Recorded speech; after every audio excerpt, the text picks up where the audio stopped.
Tuan Yang Dipertua. The Great Wall of China was 2,000 miles long or 5,000 kilometers long. It was built to protect the Chinese Empire against various nomadic enemies from the north.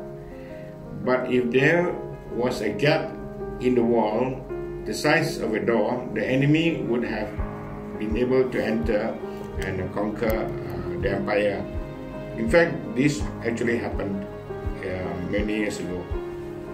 Similarly, in the case of 1MDB, despite having 3 layers of protection against loss of money out of the nation,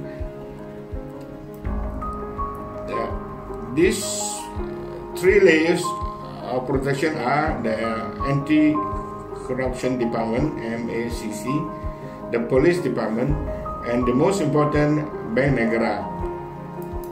Despite that, our country's wealth of 51 billion ringgit was lost through 1MDB. This amount of money actually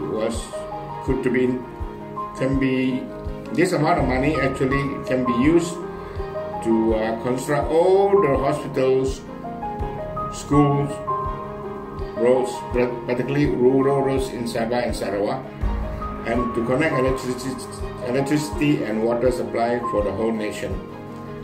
It only needs one scandal of 1MDB to impoverish our beloved nation. If I were to put 51 billion ringgit in bags, I will need 51,000 bags to carry 51 billion ringgit, and then this amount of bags would fill up the whole building in Parliament. To ensure that 1MDB succeed, it needs only 2 components. 1, criminals. Number 2, criminal banks, which will be able to launder this amount of money out of the nation. The banks involved in 1MDB money laundering are: number 1, Goldman Sachs office in Singapore. This is an American bank with office in Singapore. The bonds raised was 27 billion and the commission paid was 2.7 billion ringgit. This consists of the highest loss in the whole 1MDB saga. 30 billion. The banks involved in the 1MDB scandal were: number 1, Goldman Sachs Bank, which is an American bank with office in Singapore. The bonds sold were 30 billion ringgit and the commission they obtained was 2.4 billion ringgit. This consists of the highest loss in 1MDB scandal. Second bank, number 2, UOB Bank in Singapore. Number 3 bank, DBS Bank in Singapore. Number 4, Standard Chartered Bank in Singapore. Number 5, Swiss banks with offices in Singapore. The 2 Swiss banks, Falcon Private Bank and BSI Merchant Bank, were closed by the Monetary Authority of Singapore, MAS. Number 6, Deutsche Bank in Singapore. So, ladies and gentlemen, you can see that laundering banks, most of them are stationed in Singapore. Other banks involved in the scandal 1MDB were Hong Kong Bank, in Hong Kong, Credit Suisse Bank. Second, in Australia, Avastra Asset Management.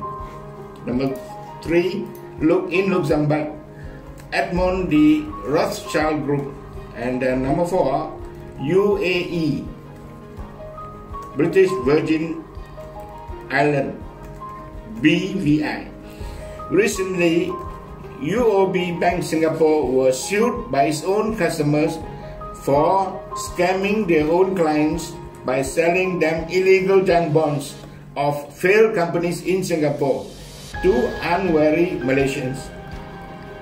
Again, a 94-year-old Malaysian has been cheated of 4 billion ringgit by HSBC Bank from UK in Malaysia recently. Bank Negara, you have a responsibility, a huge responsibility to protect Malaysians. What action has been taken by the Malaysian authorities against these banks in Malaysia? So far, none. But in Singapore, two Swiss banks have been closed, and banks like UOB, DBS have been fined. I believe if no foreign banks are involved, 51 billion ringgit of our money will still remain in this country and can be recovered. Currently, only about 10% of money has been returned to our country with the help of Department of Justice in the United States. To prevent similar scams from happening again, the three institutions, namely the Anti-Corruption Department, the police, and especially Bank Negara, must be strengthened. These institutions should not be seen as to be incompetent, to be lazy, to be corrupt. The officers must be honest, diligent, with integrity, and fully qualified. Money changers and banks, especially foreign banks, must be given fines if they are involved with money laundering. The license may have to be revoked if there is enough evidence that money laundering has occurred. Thank you very much. Yang di Petua.